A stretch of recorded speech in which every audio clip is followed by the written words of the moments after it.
What's good, everybody? It's the one and only one, fleeboyjetson. And if you're tuning in for the first time, please don't forget to like, comment, and subscribe. Also, click that notification bell so you can be notified for upcoming videos and live events. We got you locked in on all your favorite heroes. And this right here is a special video, man. We got the first interview of the Uzumaki brothers. That's right. We got Boruto and Kawaki dubbed English voice actors, Amanda C. Miller and Michael Schwalbe. Of course, welcome to the channel. Amanda, thank you so much for coming. And Michael, man, welcome back. You help us launch the channel, so to see a familiar face is really, really good.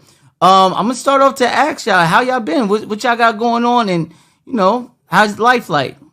It's been good. I just got done with like 3 cons in a row, which I didn't intend, but when you schedule them, they're like 6 months in advance, and so I was like jet setting all over the place. So I feel a little bit like, what time is it? But for the most part, I'm pretty good. Yeah, and you said you were flying like back to back, like way across the country too, right? Yeah, I was like Richmond, then it was for like Richmond for GalaxyCon, and then back to Atlanta, and then the next day it was on a flight to Hawaii for KawaiiCon, but then they had the Suzume premiere, and I was like, well, I gotta go to that, so they flew me to LA for 2 days, and then I flew from LA. But I feel like I'm missing something. Yeah, I flew from LA back to Atlanta, and then the next day I went up to Nashville for a con, and then just got back. So. And Suzume is the movie that's being released tomorrow, April 14th, correct? Yeah, Suzume, yeah. Yeah, big shout out, man. It's the 4th highest grossing anime movie of all time. Also, it's crossed over $250 million, which is phenomenal. And it's the highest grossing Japan movie released in China of all time. So that's pretty impressive. So congratulations. It was all my doing. I wrote it, I directed it, I animated it. There was some guy named Shinkai who did, I don't know, I guess he did some like keyframe animation or something. I don't know. But you're welcome. I actually already bought my ticket. I'm already ready for it. But I did have a question. Can you talk about your role and give me a little bit about the plot without any spoilers, if that's possible? There's magical people in it. There's a magical person. There's a magical cat. I do not play either of these people. I play a frazzled mother of twins who kind of encounters Suzume on her journey.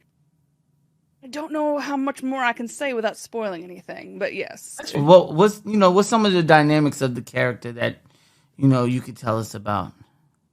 She's very much like the cool mom. Like, she's kind of got that, like, she's not like, oh, hi, I'm warm. She's like, knock it off or I'm going to beat your ass. Like, she's like, I guess I don't know, all of our moms in the 90s or something like that. Like, she's more just like, I'm tired, yo. You need to knock it off. Don't make me come back there. All right, so it's official. Part 1 of Boruto is officially over. We're on hiatus now after 6 long years. So my next few questions is, what was your favorite arc within the series?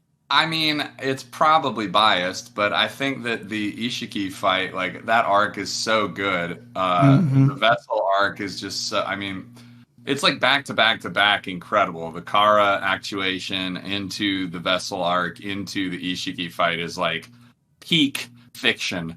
So I think that's such a iconic moment in that show. And it's such a pivotal like turning point too, where things really start, like the dominoes really start falling. So that would be my favorite, but you've been in a lot more episodes than me, so take it away. I feel like that makes me more of like a grandma where I'm like, it's all one big arc. A Pepperidge Farm remembers.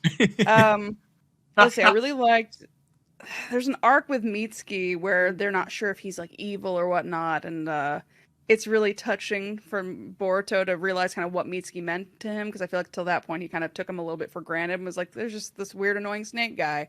So I liked that one. I mean, I liked a lot of them. I liked the way that they redid the movie arc. They like did really good animation. Like they really expanded on the story from the movie, and so I really liked that. And yeah, I love a lot of I like the stuff with Kawaki. It's nice to see Boruto have kind of a brother in his life.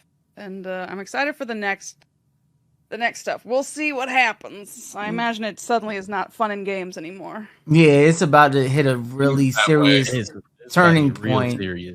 And to echo off of both of y'all, actually, I feel like the Vessel arc was one of my favorite in the series because I'm a big Kawaki fan. But also, I feel like the number one Naruto fight of all time is when they was fighting Momoshiki. So them reintroducing that into the anime was really, really dope to see it for a second time. To see, just the way the choreography between Naruto and Sasuke fighting Momoshiki was really, really dope. Now, speaking of that, Michael, I do see you on Twitter heavily talking about the, Kawaki's traumas and things that he's been through in his earlier years. And speaking about the relationship between Boruto and Kawaki, how does his traumas from his earlier years affect him and his relationships for Naruto and Boruto?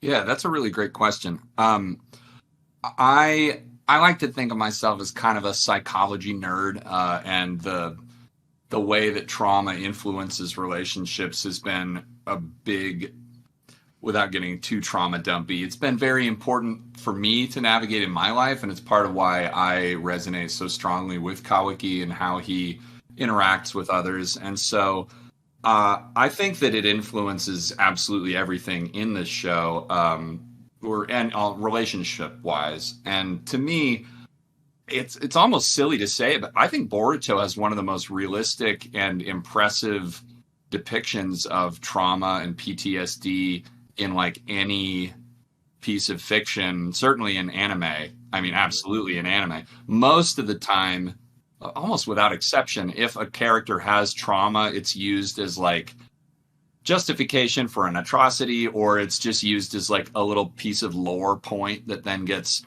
swept aside or ignored. Like, oh, he's so tragic. Like, okay, but now he's like happy-go-lucky, fun, whatever. But we see with Kawaki, from even when he does start to open up a little bit, it's still that trauma impacts every single action he does, with how he relates to Naruto, finally having a positive figure in his life that then he bonds to like way too strongly, that then now he's using as justification in the, without spoiling anything, in the future episodes for like some pretty bad shit, because to him nothing else is as important as the validation he gets from Naruto, including his own brother or his brother's life. So I think it's really fascinating, and they did a tremendous job in replicating it, especially like even back to when the first Vessel arc stuff with the PTSD with the needles, that they let that go for like 20 episodes before it was resolved, when he finally let them give him an injection in the hospital. It's like, wow, they're devoting a lot of time to letting that breathe and letting it be part of his character development. And I was really impressed with it. Let me say, I did love the interactions between Boruto and Kawaki. Did that chemistry come natural for you two, or was it developed over time without the, Well, in all of our sessions together, like every day, we spend so many hours together. Okay. Yeah, no, I feel awkward because when I first met Michael, it was at a con in Vegas, and I didn't even know who he was. He came to my table and he he was like, "Hi, I'm Kawaki." I was like, "Oh, cool!" Like I thought he was like, I don't know, saying. I was dressed like I'm kind of weird, and she was like, "Oh, okay," and she was like, "Oh, that's great," and I was like, "Wait, no, like I'm Michael Schwalbe, I'm Kawaki." I had been recording for like 8 months by this point, but she lives in Atlanta and I live in Las Vegas, and that was the first and only time we've ever met face to face, and this is the second time we've ever talked face to face. Wow. Okay. So, wow. Any chemistry is purely fabricated based on her incredible acting chops. Yeah, you couldn't tell me the difference, to be honest with you. I thought y'all was like friends outside of this, especially like just being VAs in the same anime. You would think that y'all would talk a lot more maybe outside of this, but just hearing that y'all do an excellent job just portraying both characters, their dynamics and everything. So I would never see that. First time you meet people is at cons. Like that'll be like, we'll be like, oh, I'm married to this person in the show, and we'll have met them for the first time on a panel. We might have been for 2 years. So it's kind of weird because you record individually for anime. Okay. Was it like that before the pandemic, or did it become like that after the pandemic? I don't think I've ever heard of a group record for a dub. It's usually for animation.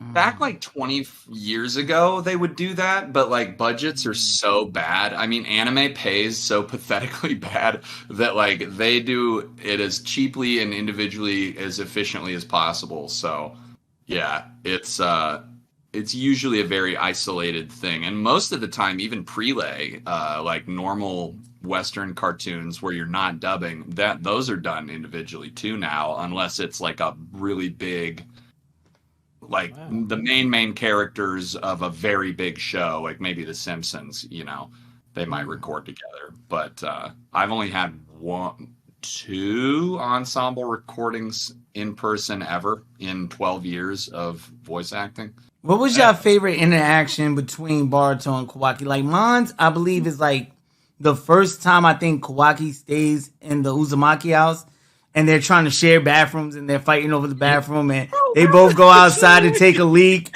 And he's like, hey, man, what you doing here? Like, and they start fighting. Like, I'm not going to lie.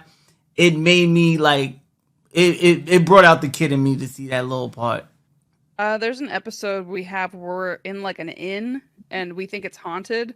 And there's a lot of really funny moments where Kawaki and I are kind of like trying to like figure it out, and like Boruto's losing his shit, and so yeah.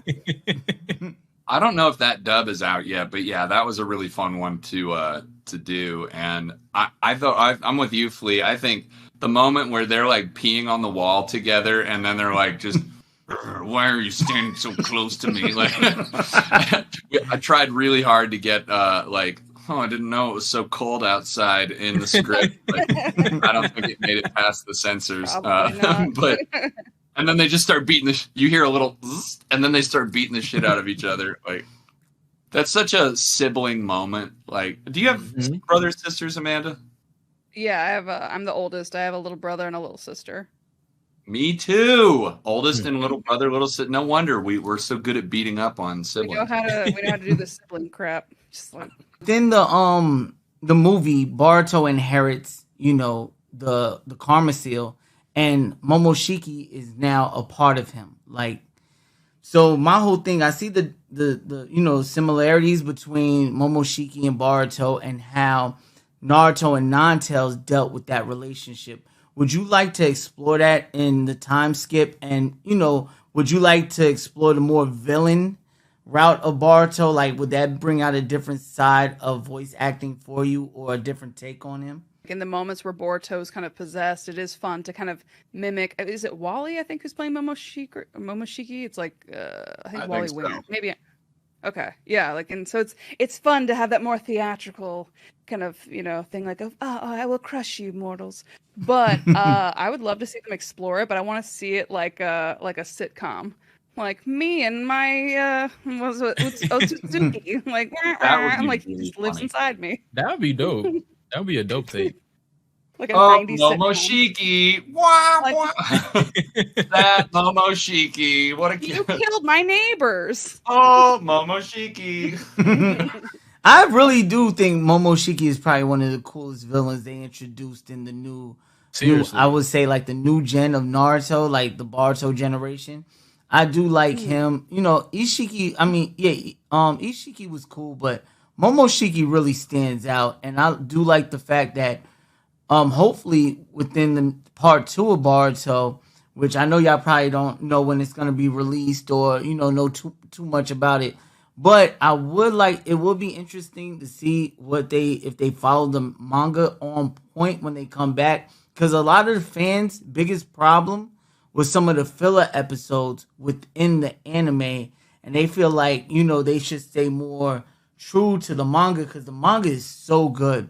There was actually recently an online trending debate that Boruto Chapter 79 was better than the whole entire One Piece, which I thought was kind of crazy. Like we even did a segment on the channel about it. Because none of them have seen any of One Piece. So I thought that was pretty interesting. Now, don't get me wrong, that chapter was really badass. Probably some of the best stuff I've seen on the internet because I don't read too much into the mangas, but when I get spoiled on Twitter, I start do a little digging.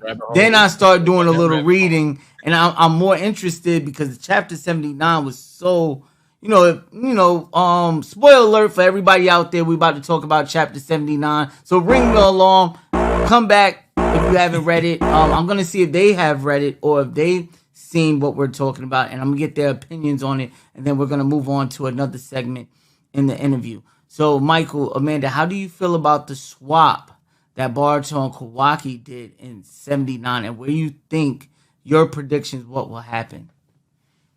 Well, I'm gonna be real honest. I didn't know about it till Michael told me about it. So. Oh, you're a spoiler, Michael. Yeah. Well, and the only reason I knew about it is because I follow some spoiler accounts on Twitter, because it's the only way that we find out when anything we do is coming out. Because they tell us literally nothing. The only way that I found out when like video games, like the Shinobi Striker DLC was coming out, was because of fan leaks. Same with like the box sets coming out. The only way I hear about that is like Anime Dub News Twitter account or whatever it is, and like they tell us nothing. That's so crazy. because I was following those, I saw all these people losing their minds about these plot twists, and I was like, oh, that's pretty dope. People not complaining about Boruto for once. Like, I'm all here for that. I know, like, it's nice. Like at cons, people will start coming up to me. I've been seeing it more over the past like 6 months or so. People are kind of like, "Hey, I didn't like Boruto at first, but the show's all right." Thank you, random stranger, for validating my career. I'll sleep better at night now. Yeah. Now, Michael, for you, Records of Ragnarok season 2. My God, the first season had me hooked. I honestly feel it's Netflix originals top 5. It's in there. It's up there with Arcane, Cyberpunk. Like it's that good to me, to be honest. All right. Yeah, I and love you. And so tell us a little about the character that you play and the arc in season 2, Record of Ragnarok.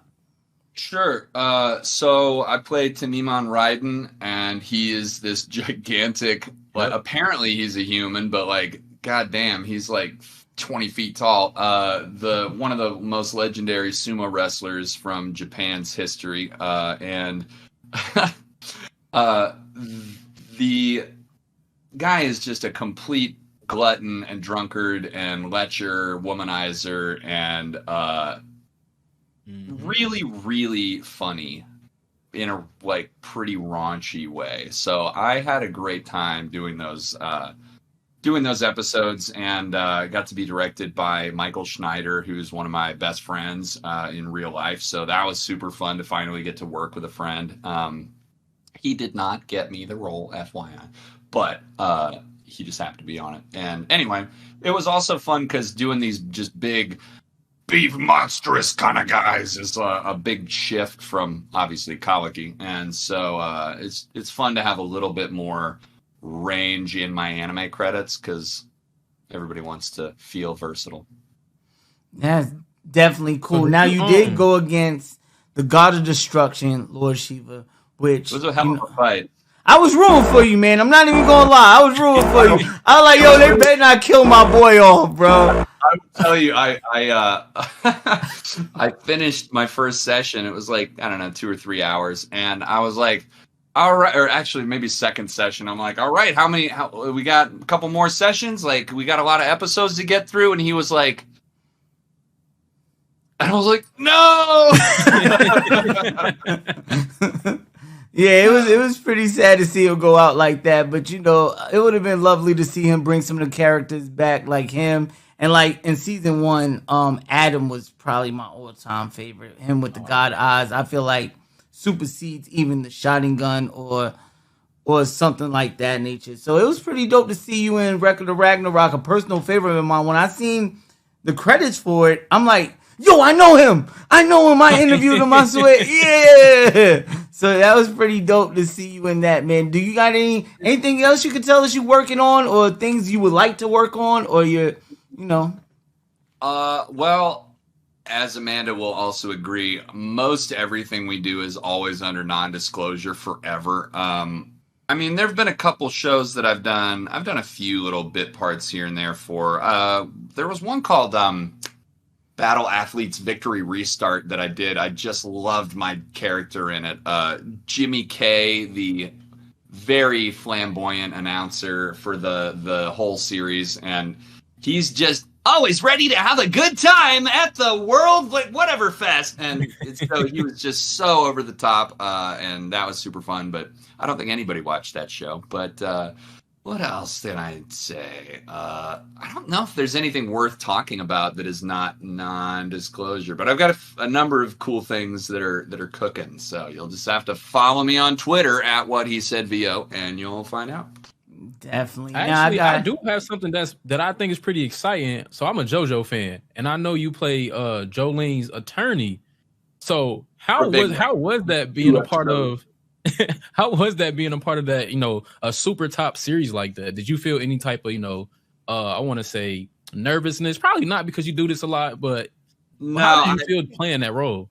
Well, I feel embarrassed even talking about these little roles next to a superstar like Amanda, but I mean, it's really a thrill to be a little piece of anything that people care so much about, whether it's a lead in something like Boruto or whether it's just a bit part in something like One Piece or Lupin the Third or JoJo's, for instance. And so I loved that lawyer character. I hate that he didn't have a name. He deserved a name.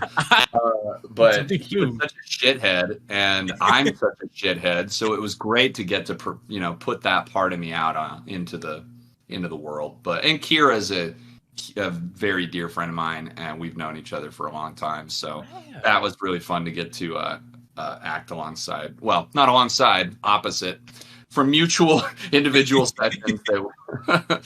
All right, Bake Lake couldn't join us today, so Bake, don't worry, I got you. Amanda, this question's for you. I know she was excited. Was Sailor Moon like your gateway into voice acting, or what was your gateway into doing what you do now? And also, tell us a little bit of your experience on Sailor Moon and as Sailor Jupiter herself. So Sailor Moon came in a couple years into my voiceover career. So I think I moved to LA in 2010. And Sailor Moon was around 2014. So yeah, I'm trying to think of what my first. I think it's because it's not that exciting. So like your first couple jobs are usually not like a lead. It's usually going to be like an incidental. You're going to be like like lawyer number 3 or whatever. Like you're going to be these. Oh, go straight for the lawyer. I get it. I just get him. First example that came to me. Yeah, I'm trying to think. Yeah, they threw me in to do background work. And they were like, hey, go be all these girls in the hallway in this movie, or go be, whatever, these people in this crowd. And then they gave me little one-line parts. And then eventually I got to audition for like real stuff. I think my first anime lead, I guess, was I think Takaru in Squid Girl. So yeah, that was a fun first kind of thing for me. But and then Sailor Moon was really special for me because I grew up watching the Deke version back when I was a kid, like on Toonami and everything. So, and I would run around in my backyard playing Sailor Jupiter. So it was very cool to grow up and be like, and now I am Sailor Jupiter. So that's awesome. Yeah, full circle moment for you. It has to be. Okay, cool. That's what's up. All right, now the next two is for both of y'all. This might be a little difficult, but no cop outs. Ready? Top 3 animes of all time. We're going to start with Michael. What are your top 3 animes of all time? Am I going to get crucified if I don't say Boruto is one of them? Well, I feel like I can't because I didn't get crucified if you said Boruto was one of them. Yeah, you're probably right. I didn't with that one. I didn't even start watching it until I got cast. So I think probably my favorite of all time is easy. That's Outlaw Star. It's so freaking good. Outlaw Star. I've still got my DVD set that I bought with my summer job money from Suncoast in the mall back in like 2003. Old anime fans, rise up. It was $100 in 93, like in friggin' 2003 money. So that's like $400 now or whatever. But a precious heirloom. Anyway, I love Outlaw Star, and then probably next to, I also maybe it makes me a basic bitch, but Wolf's Rain is really great from that same era. It was just so emotional and really philosophical in a cool way that a lot of anime doesn't get into, or at least that I've seen. And then you got to say Dragon Ball Z, because I mean, come on, it's Dragon Ball. Amanda, top 3 animes of all time. So, I mean, I feel like there's like my childhood was like Sailor Moon, but I don't actually think it's one of my top 3 of all time, like collectively, like as an adult. I would say Cowboy Bebop. You. I would say Paranoia Agent. Ooh, I've never watched that. And this is one I don't think most people know about, but I like just watched it like a year or two ago, and I think it's stunning, and I'm surprised more people haven't heard about it. But my friend told me about it. It's called Kaiba, and it's a like a dark sci-fi dystopian thing, but it looks very like old school Japanese animation, but it was made in like the early 2000s. But it looks kind of like cutesy animation, but don't be fooled by that. It's a very dark but human story, and it's beautiful, and I liked it. This question is for, for the fans out there. One has to go. And why? So now we have One Piece, we have Naruto, we have Bleach, and we have Dragon Ball Z. If you had to choose only 3 of them and one had to go, which one gets kicked? You first. See, I haven't seen One Piece, so I feel like it's cheating to say One Piece. So I feel like I should say DBZ for selfish reasons. Ooh. Because I feel like people are always pitting like Naruto and DBZ against each other, and if there's no competition, then Naruto wins, and therefore my series also gets a boost. So bye DBZ. Bye. Somebody finally beat you, Goku. Yeah, Amanda Miller, get got. All right, so Michael, wrecked, Goku. One has to go, and why? I'm gonna say One Piece has to go because I don't like the animation. Fight me. And by far, One Piece fans are the most annoying. That's valid. That's valid. And annoying insofar as they are so convinced of the superiority of the epic Iliad-esque saga that their show represents, and maybe it is that good. It might be that iconic. I haven't seen any of it, and I'm in it. So and I just don't want to watch it. And y'all it's just the bickering and like, no, One Piece is better, and maybe it is. I don't know. So I would say that probably One Piece. I'm sorry, One Piece fans, don't mob me, or you can. But your show's going to be gone. So, all right, K-Dot, take it away, man. I know you got some questions for him. Questions are for both of y'all. So I know both of y'all voice acted in video games. What video game was your favorite to voice act in, and why? I mean, I feel like Danganronpa's pretty high up there because it was fun to play so many characters, and that's like every theater kid's dream to be like, I can play all the parts.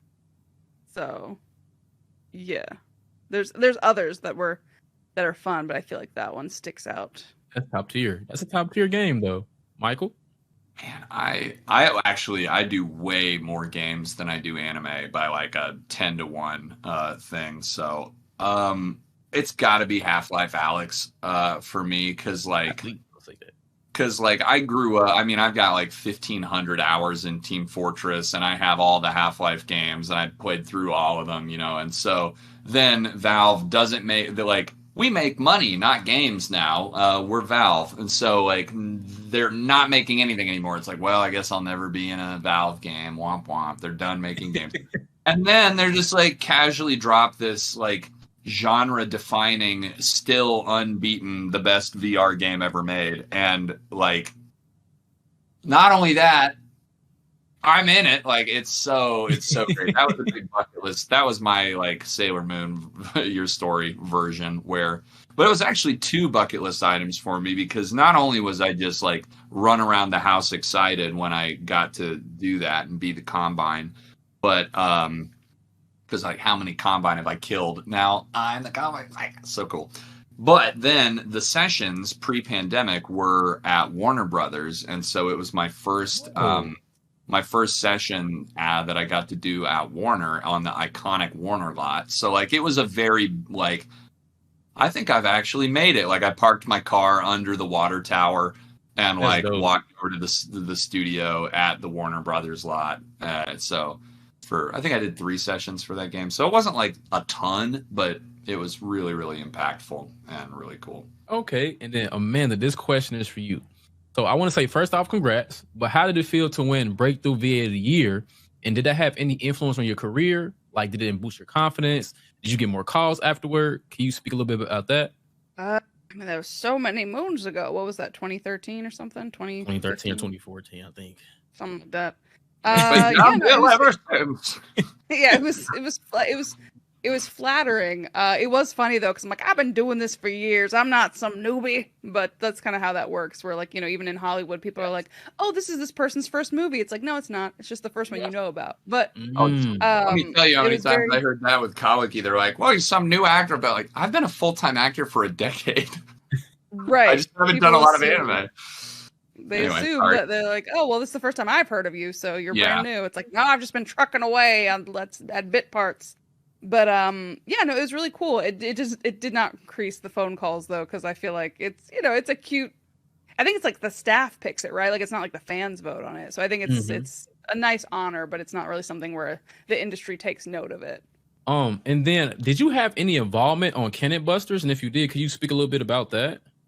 Yeah, I mean, that was a while ago, but I was the script adapter. So basically, when you take the English translation, like somebody else translates it from Japanese, and then your job is to kind of rewrite it so that it fits the mouth flap or just sounds more natural or kind of just sounds like for an American ear. Like there's certain things that are jokes, like maybe there might be a play on words in Japanese, but it doesn't translate in English. So you have to find a way to kind of say something similar or make a similar type joke in English. So okay. Yeah, I did that for the show. Oh, that's dope. Was that difficult? So, yeah, I was just yeah. about to say that.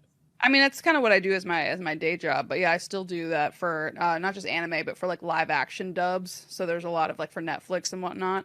But yeah, it's difficult because it's like Tetris, where you're like, oh shoot, I need to say this, but like, let's say I'm doing a show that's in Spanish and this like they're speaking like, and you're like your line is like 5 words, then you have to add words, but you can't change the meaning of the sentence too much, so you have to try to find ways to, you know, either pad it or sometimes it's the opposite, where you have too many words that you're trying to fit in and you have this much time, and so you're like, what do I keep to kind of not lose the meaning too much? And so it's definitely, or with live action, you're also having to match to the mouth shape. Whereas in anime, for the most part, they're kind of doing it more now, but anime used to just be open, closed, so it was just mouth flaps. Now, sometimes anime, you'll see them go like, ooh, or ah, or you'll kind of see more of a shape, and that's annoying because then you have to match the sound. So you can't have a sentence end on, you know, get them, if the mouth is like, you know, you have to find a way to be like, you know, attack or whatever. You have to try to find a way to like change it so that the mouth is open and it matches. Interesting. It makes so much sense now when people can't get mad at English dub no more. It's hard. That's why you have to fix so much to make it work. I'm gonna start using that as an argument. Not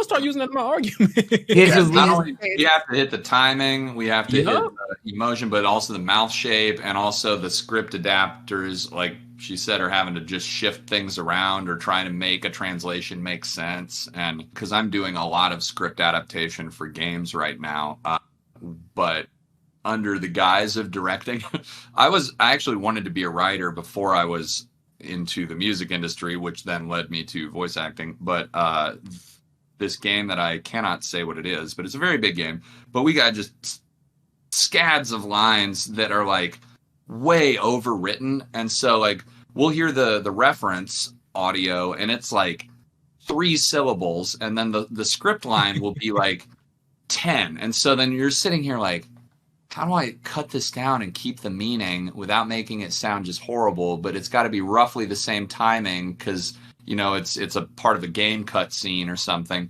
Or it'll be like a cultural joke or a cultural reference that just, even if it's translated accurately, does not make sense because it just, the meaning of the metaphor is different over there or something. So then you have to decide, well, do we just leave it in and most people aren't going to get the joke, the pun that she's making, or do we substitute a new pun that is different from the translation but it carries the general flow of the conversation? And then maybe the client, like, you make a decision and then the client comes back and they're like, no, we got to keep it close to the reference, and you're like, ugh. Oh my god. Yeah, it's a thing. Anyway, so I still am most passionate about acting, but as any actor, and Amanda would agree, would tell you, the acting is like such a roller. Because I mean, you can make half a year's salary in a month and then get nothing for 2 months, and you're like, what am I gonna do? I still have bills to pay. So it's really, you kind of have to do everything to make it a full-time career. So a lot of people will do script adaptation or translation, or they'll try to direct stuff or cast stuff, leveraging their contacts and whatnot. So I'm kind of passionate about all of it because it all ends up contributing toward media that we enjoy and that people appreciate. I will say this game that I'm doing now is really great because it's the first time that I have not had to do like everything from the project management side. Most of the time when I've done directing, it's like, okay, I'm being the actor liaison for an indie studio. So it's like, I'll cast the project and I'll help them if they want to flip it union. I'll help them find a paymaster and then coordinate payments and schedule the sessions and direct this. Wow. So anyway, lots of different pieces. But this game, all I have to do is like log into the Zoom and just listen to them and tell them how to make it better. And then I log out and I don't have to coordinate it. They've got the engineer, they're handling the script, like getting the files to the client and everything. So that makes directing way, way better. It's like, I actually like directing more than I thought I did when I just only have to direct. So speaking of writing and things like that, right? This is going back to the dub topic of how y'all, fit words into the mouths of anime. We actually had on our podcast a debate, subtitles versus dubbed anime. And K-Dot made a very good point. And also, I was for the dub because, I like to watch anime in dub. Don't get me wrong, because, sometimes I might be busy looking at my phone. I can still hear what's going on and not miss, crucial pointers about the content or what's going on in the anime. Now, if you're reading, you have to, legit just sit there and pay attention. Because if you look away for a second, they could say something and then a fight breaks out and you don't even know why they're fighting. So my question is to y'all, what do you prefer, on a personal note, when you sitting home, you kick back, you got some relaxed time, like, hey, let me watch an anime. Do you watch it in subtitle or do you prefer to watch it in dubbed? I personally will watch it in dub, and I kind of always have, except every once in a while there'll be an anime where I am just like, I can't stand this voice, and so I will sometimes move it to sub, but that's pretty infrequent, because I do feel like the old Speed Racer or 90s dubs, it's been 20 or 30 years since the 90s. Like, dubs have gotten a lot better, and thank you. I feel like it's like the cool thing to be like, oh, subs, and it's like, look, I totally get that. I respect however people want to watch it. It's just the people who shit on other people. It's like, don't yuck someone else's yum kind of thing. But I love that. That's the second time I heard that. I also will tell people, if you think your subtitles your beautiful, precious little subtitles are accurate, then you don't know anything. Because there's, by law, they're only allowed to have a certain number of letters and characters on the screen. So even subtitles, they're having to cut things. They're having to kind of be like, how do we fit this? So I think you can only have 70 characters per line, and you can have 2 lines. So I think you can have up to 140 characters on a screen for subtitles. So even your subtitles, and not just that, the translator, anybody who knows translation, that you're picking the words. You're like, I guess I'll use this word. It's not completely out of their butt. They're trying to do their best to get close to it, but sometimes there's just some words that don't translate. Other times it's they're not 100% sure of the context, especially with a simuldub where they don't have the episodes ahead of time. So they're like, I'm doing the best I can with the context I have. So even your subtitles are not going to be completely accurate. So the dubs are probably going to be a little bit farther because we're having to match timing or spaces or whatever. But subs aren't perfect either. And also, my thing is people are like, the Japanese is so much better. It's like, how do you know that? You don't even know what they're saying. Thank you. They might be terrible actors. It just sounds Japanese to you. So Speak your truth, bestie. I love it. Oh, God. I'm like, the only way to get the pure version is to learn Japanese, be fluent in Japanese, and then watch it in Japanese. But even then, and once you're fluent, then you might realize, oh, this actor's good, this actor's not. You'll hear the nuances. I don't know. Anyway, that's my soapbox. Oh no, that's the perfect take. That's perfect. You done brought law into it. You done brought politics to it. You done brought the business side into it. I love it. I love it. Yeah, she nailed that one. Michael, so talk to me. Subtitles or dub? What do you prefer to watch anime? Just copy paste what she said. No, I am of the mindset that some dub performances are better than the sub performance, and some sub performances are better than the dub performances. It depends on the show. Like, who is going to watch Full Metal Alchemist and not think that's a killer ass dub, or who's gonna watch Dragon Ball Z and not think that's an iconic dub? Like, there's some really great dubs, and those are the old dubs. Now there's some even, I mean, just killer dubs. I mean, Cowboy Bebop, come on, Spike. Yep. Steve Blum is Spike, iconic. They watch that in Japan, from what I heard. I heard that in Japan, I mean, they watch the dub over the sub. To say without exception that one is superior to the other is just it's a smooth brain take. Fight me in real life. It just is. And from what I hear, over in Japan, a lot of people think that anime acting performances are really cheesy and over the top, just like we think the dub performances are cheesy and over the top. So, like, again, to what you said, unless you speak Japanese, you don't have the discernment to say whether this is a good performance or not. It's like I was arguing with some idiot on Twitter about it, which I try not to do often, but sometimes you just gotta dunk on these fools. And I was like, look, how often do you read a book in Spanish and then say this is the right, like, this is the best version of the book when you don't speak Spanish? Reading Don Quixote in Spanish when you don't speak the language is just as dumb as saying that you're reading or that you're like able to tell whether the sub is better than the. You can't tell. You just can't. Especially because the syntax, the tonality of the language is not the same. You don't even know where the emotional beats are in this because in Japanese the verb is always at the end of the sentence. So you don't even know what they're emphasizing or not. You dumb kid, you dumb. So, that's my. I love this. Whenever we argue with somebody, I'm bringing y'all up. I'm bringing it up. I'm not even gonna. I'm showing the video. Exactly. The video. Yeah, link me. And I just had some general questions for other voice actors out there, or either people aspiring. But was there any life experiences that helped you prepare to become a voice actor, or was there a moment that you knew like this was for me? I mean, growing up, I would always tell my parents I wanted to perform, but I'd say turn around and don't look at me. So that kind of, like the desire to create and perform, but also being like, I don't want to be like, I mean, that I got over that and I became the center of attention later. Yeah, I was like, yes, do not. I was like John Cena. I was like, you can't see me. But yeah, no, I mean, I think life prepares you to be an actor, because I think that's the whole thing about being an actor is you're a composite of all your life experiences, and then you bring those experiences to your roles. So I don't think there's like one defining performance, but I think being a singer helps, being an improviser helps, like all these things help. But yeah, it's okay. Yeah, I will say, I say to people all the time that being an actor is just being a student of life, because in every interaction, every experience, every moment, there's things that you can empathize with and like take from a selfish standpoint to like merge onto yourself to pull from. It's all tools in the toolbox, I think you had asked if there was a moment. I'd been trying to hack it in the music business as a singer for a number of years in Nashville. And but it was like 2008 to 2014 when the music biz was in the worst place that it had ever been. And I'm a metal singer, and so that was not a great place for Nashville. Or Nashville was not a great place for that. So I was like, oh, what else can I do for money that's like using my voice?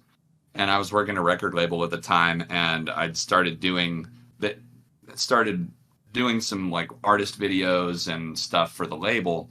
And then they were like, it was Warner Music Group, and they were like, hey, we want you to do the narration for this Blake Shelton CMA promotion video. And I was like, hold on, are you going to pay me? And they're like, well, no, you're on the payroll. Yeah, I'm across the street in a like affiliated label. I'm not on the artist creative payroll but they were like, no, we don't have a budget. But I'm not going to turn down a Blake Shelton credit. So I did the video, but that was when like God's like, Michael, if you're good enough for Blake Shelton, you're good enough for anybody. And I was like, I'm going to do that for my job. So I saved up a bunch of money, sold a ridiculously large Magic the Gathering collection, and decided I was a professional voice actor without ever having booked a single paid gig, and then I just never proved myself wrong. Well, thank you for coming, Amanda C. Miller, and also Michael Schwalbe. Tell people where they can find you at. Also, tell them what y'all got cooking up, man. Where, what they could, see next. Yeah, you can find me at Amanda C. Miller VO on all the social medias the kids use, the TikToks, the Instagrams, the Twitters, and Suzume, go check it out in theaters. And I'm trying to think if there's anything else. And I would say like Boruto Part 2, but I don't know when that's coming out, but whenever that's coming out. Well, I wish that I had all the same handle, but I am terrible at SEO, so I don't. But if you just Google Michael Schwalbe actor, I'm the only one, so you'll find me. If you SCHWALBE is how you spell it. But you can find me on Twitter. That's mostly where I'm active, at What He Said VO, or Instagram. I think actor Michael Schwalbe. I don't know how social media works, but most of what I'm doing right now is this massive game I'm directing. But I don't think that I can talk about it for like probably a year or so. So just watch my Twitter, and eventually I'll be like, hey, I've been spending 35 hours a week on this for the last year, and here you go. All right. Also with me today on the panel, man, my guy, the homie K. The God. You can follow him on Twitch and everywhere else at K. The God. And I am your host, the one and only one, fleeboyjetson. We will be back with more interviews and content on the channel. Make sure you subscribe and give this video a like. Let's try to get this video to at least minimum 500 likes, and you might see them back here on the channel. Be good, love yourself, love others. We're out. Peace.